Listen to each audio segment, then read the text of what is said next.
Juste pour vous emmener à Madrid. À Madrid, en Espagne. Pour des mauvaises nouvelles aussi? Non, vous allez voir, c'est formidable. Jacques Dejandy a rencontré un jeune chef d'entreprise.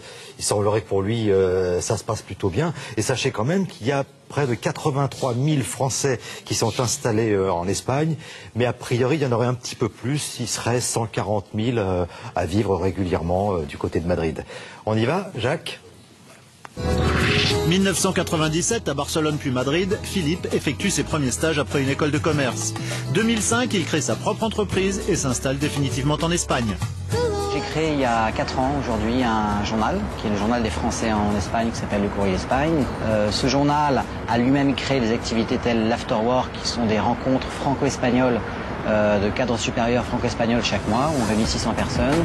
Et depuis 1 an, nous avons créé le Salon des Français d'Espagne, qui s'appelle Toute la France, qui est aussi une espèce de plateforme où les entreprises françaises et régions françaises peuvent utiliser pour se lancer sur le marché espagnol. Les Espagnols savent très bien lier les affaires, les opportunités d'affaires et l'art de vivre.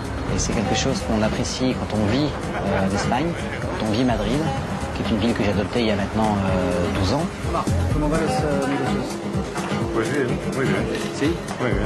Je pense que Madrid est peut-être la ville la plus représentative d'Espagne, puisque c'est une ville où grand nombre de personnes qui viennent un petit peu partout d'Espagne s'y retrouvent ou sont venues travailler ici.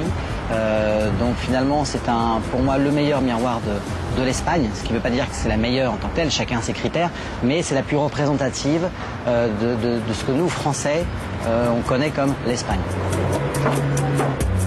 Très régulièrement, Philippe assiste aux rencontres organisées par l'ambassadeur de France pour les entrepreneurs internationaux. C'est le premier journal que j'ai vu avant de venir en Espagne, d'ailleurs, parce que je l'ai trouvé dans l'avion maintenant. Il y a une offre culturelle impressionnante. L'Espagne a inspiré énormément de philosophes et de peintres et d'artistes. Et constamment, il y a des expositions et c'est vrai que c'est aussi extrêmement important.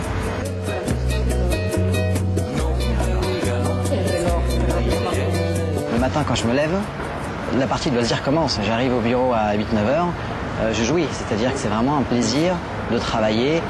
C'est mon entreprise, je l'ai créée. J'ai des collaborateurs et des collaboratrices qui sont formidables, qui eux, elles aussi, adorent la vie. Et finalement, il y a toute la journée, on sourit.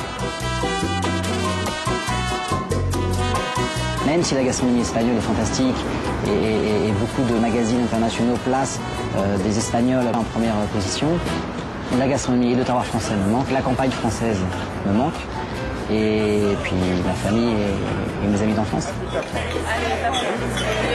Voilà à quoi ressemble la vie d'un Français expatrié à Madrid.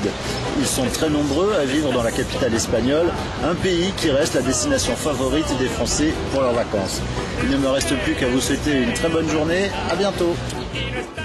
À très bientôt, Jacques. Et puis nous, on va saluer tous les Français qui nous regardent via TV5 dans le monde entier. Voilà.